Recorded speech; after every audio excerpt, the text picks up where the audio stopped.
MBS Radio se une a Himalaya. Todo el contenido de MBS Radio lo encuentras en la aplicación gratuita de Himalaya. Luis Ernesto Derbez, siempre es un gusto saludarte como todos los lunes. ¿Cómo estás? Muy bien, Luis, muy bien. Pues un poco deprimido, creo, por lo que estamos escuchando y lo que estamos viendo que ocurre en el país.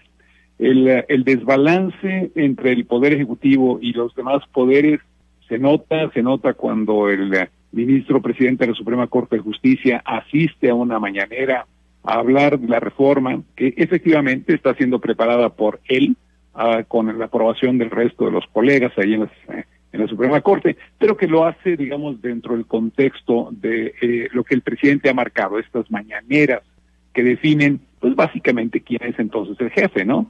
Tú vienes a mi mañanera y ahí haces la presentación, no es que lo hayas hecho de una manera independiente. Y luego vemos esto que acabas tú de poner, que realmente es triste, es deprimente. Los grandes empresarios mexicanos asistiendo a título personal, según dice el presidente o el director del Consejo Coordinador Empresarial, diciendo además de manera chusca, pretendió hacerlo, el concepto de que tú puedes venir a una reunión, vamos a llamarla así para no decirle cena. En esa reunión el presidente de la República se le ocurre que existe una rifa, que es importante que tú participes, y te pone sobre la mesa, cuando llegas y te sientas, un papel que dice con cuánto está usted dispuesto a contribuir. Aquí está, y además le pone cifras, sí, porque la hoja que circuló, creo que tú mismo en las redes de tu programa la tuviste, la hiciste circular, sí, muestra 3 casillitas que tenías que tachar, ya no recuerdo bien si era 25, 100, 200 millones. La mínima 20 millones, la máxima 200 millones, pero por ahí nos aclaró Bosco de la Vega que si querías podías poner menos o más. Sí, bueno. Claro, nada más que cuando tú llegas y te sientas, hay una hojita por persona en donde te piden tus particulares, nombre, dirección, teléfono, y además me imagino que te pidieron también tu registro federal de causante, aunque supongo que lo conocen, que la Secretaría de Hacienda debe tener eso controlado, y al mismo tiempo te ponen cuál es la sugerencia de menú, y la sugerencia de menú tú la acabas de dar. Luis, en verdad, triste, triste por varias razones. La primera de ellas, es triste que los empresarios de México no entiendan el papel que deben jugar. El papel que deben jugar es un papel de promoción del crecimiento económico, es un papel de exigir y solicitar, proponer reglas claras al gobierno para que pueda haber certidumbre legal, y por lo tanto pueda haber inversiones que rindan los frutos que corresponden a lo que debe ser un trabajo siempre basado en competitividad, en productividad, y no a una relación personal con el presidente de la República o con cualquiera de sus secretarios. El mensaje de la cena es precisamente ese. Tú vienes aquí, a los que invité, fíjate lo que tú dices, bueno, tú acabas de decir Citlali en su comentario, ella dice que uno de los empresarios, no recuerdo específicamente quién, dijo que a él no lo habían invitado. Bueno, eso quiere decir entonces que el presidente ya hizo una lista de aquellos empresarios que son con los que me voy a llevar bien y aquellos empresarios con los que no me voy a llevar bien, cuando en realidad eso no debe ocurrir. El presidente de la República representa a todos los mexicanos, como resultado de eso debe buscar que todos los empresarios, nacionales o extranjeros, participen, inviertan, desarrollen el país, generen empleos que sean empleos de alta capacidad financiera, es decir, que les paguen buenos sueldos y que la gente pueda vivir mejor. Lo que estamos viendo es separación, aquellos empresarios que son mis cuates, aquellos empresarios que no son mis cuates. Y una vez que ya hice eso, vamos a ver quiénes son mis cuates. De mis cuates voy a separar a aquellos que sí responden a mi petición, llamémosle como querramos, en México usamos el término pase de charola, pero a esa gente todavía la voy a querer más, ¿no? Porque aparte tengo su nombre, su apellido, tengo su hojita en donde me dice que tanto me quiere. Me quiere 20 millones o me quiere 200 millones. Y en ese contexto, pues va a ser también mi gratitud porque están respaldando mi programa. Si lo vamos a hacer y lo justifican los empresarios sobre la base de salud, creo que hay otros métodos. Creo que lo que debió haber dicho el presidente, o por lo menos debieron haber dicho los empresarios, es, señor presidente, si se trata de respaldar al sector salud, ¿qué tal si mejor formamos aquí de una buena vez un grupo, un programa que ponga los 2,000 millones para tal actividad, y vamos poniéndolo, vamos avisándolo, y vamos creando un instrumento transparente que demuestre que para eso se está utilizando el dinero. Y eso es, señor presidente, un donativo. Vamos a hacer donativos al sector salud en estas áreas específicas. Hay muchas formas que existen que se puede llevar a cabo. No lo hicimos así.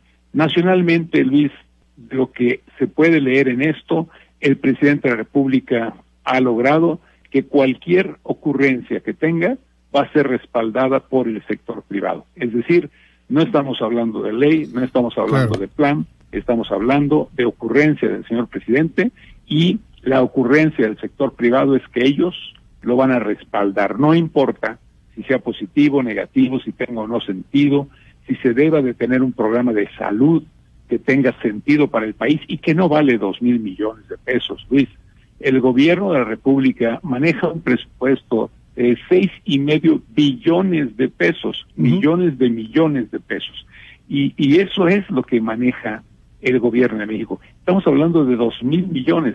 Comparado con este numerote que acabo de decir, no es nada. Por lo tanto, es incorrecto, es en efecto un pase de charola, y quienes están poniendo el dinero están aceptando que la corrupción es la manera como se debe llevar a cabo los negocios en México. Preocupante porque debilita el Estado de Derecho, preocupante porque de nuevo tenemos un grupo de empresarios que van a ser los favoritos del régimen, preocupante porque a través de esto estás creando condiciones de incertidumbre para otros empresarios. Y yo te diría, Luis Ernesto, quién sabe si vayan a ser los favoritos necesariamente del régimen.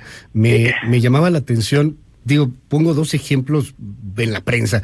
La semana pasada, el cartonista Paco Calderón, ahí en Reforma, uno de los cartones que últimamente han sido durísimos, uno a mí me parece muy, muy duro, dibuja a un empresario tejiendo, y está tejiendo su propia horca. Ya está prácticamente colgado. Él está tejiendo ahí su propia horca, unos dibujos ahí que a lo mejor algo está diciendo Calderón. Mira, Luis, tú eres muy joven, Pero déjame decirte, había un caricaturista también fantástico que se llamaba Abel Quesada. Claro. Bueno, Abel Quesada en sus caricaturas... Él crea los tapados, ¿te acuerdas? Él crea el tapado, ¿cómo no? Pero mucha gente ya se le olvidó, Luis. Me alegra que tú seas de los míos. Pero mira, en el proceso, Abel Quesada también mostraba que la clase empresarial, y siempre los ponía con un anillo de diamantes y cosas de ese tipo, la clase empresarial mexicana en los 70s, en los 80s, también era crítica del gobierno, también podía estar tejiendo, como lo hace el cartón que mencionas de Paco Calderón, pero realmente hay una relación entre un grupo de empresarios y otros. El compadre del presidente salió y dijo, yo sí puse y estoy dando dinero, ¿sí? Y hubo mucha gente, y de veras, no quiero dar nombres, pero esta persona todo el mundo sabe quién es, salió, lo dijo, esa persona desde la época del PRI tiene negocios con el gobierno, por muchas razones, pero existe en ese contexto. Eso que te estoy comentando es simplemente, si tú vas a dar preferencia y si tú no quieres que quede esa impresión, tienes que ser transparente. Dame los nombres de los que participaron, dime en qué se está haciendo, y luego déjame ver a quién le asignas contratos, porque es importante para todo el mundo estar seguro que no hay relación entre pase de charola y obtención de beneficios. Lo cual, entre paréntesis, ocurrió en la época de Carlos Salinas de Gortari, que es precisamente el presidente y las reuniones a las que se refiere Carlos Salazar Lomelí. Lo cual me parece triste a mí, Luis, es lo siguiente. Carlos Salazar Lomelí debió haber dicho, es incorrecto que se hagan estas cenas, y no que haya dicho, ya se habían hecho y ahora se hace transparente. Es decir, él está consciente de que siempre hubo este tipo de extorsión y al mismo tiempo lo está avalando porque ahora es transparente, es abierto. Yo creo que el tema central que debió haber pensado el señor Salazar no es si es o no transparente, es incorrecto hacerlo. Y te doy otro tema por el cual es muy peligroso. En Estados Unidos y en muchos países, en Europa, en Canadá también, existe el equivalente de lo que se conoce en Estados Unidos como el Foreign Corrupt Practices Act, que es la ley que condena las prácticas de cualquier tipo de acto de corrupción para obtener beneficios en inversiones en el extranjero. Te puedo decir que yo estuve en algún directorio en una compañía canadiense En una ocasión, el presidente de esa compañía canadiense dijo, miren, una de las razones por las cuales no se deben llevar a cabo actos de corrupción en países como México es porque es incorrecto e inmoral. Pero más importante, así lo dijo, pero más importante es el concepto de que la ley en Canadá me lo prohíbe y si agarraran a mi empresa en eso, tendría yo muchísimo más problema en mi país de los que ustedes pueden imaginar. Entonces, este tipo de leyes, este Foreign Corrupt Practices Act en los Estados Unidos, etcétera, hacen que quizá los otros 75, no tengo los nombres de quienes asistieron, que no pusieron dinero, eran directores de empresas basadas en el extranjero. Es muy probable que estas personas ya estén pasando nota a sus directorios en donde quiera que estén sus casas matrices, diciendo, el problema que se está generando en México es que o nos van a obligar a este tipo de prácticas que está penalizado en nuestras naciones, o esto nos va a quitar negocios en esta nación. Es decir, el mensaje a los inversionistas extranjeros, Luis, es, en México no puedes tener confianza de hacer negocios porque no están establecidas inversiones, determinación de quién se lleva contratos y demás por la ley, sino por una que otra cena que puede ocurrir en cualquier momento y en cualquier sexenio y en cualquier ocurrencia. Luis Ernesto Derbez, te mando un gran abrazo, muchísimas gracias. Al contrario, un abrazo también a todo el auditorio.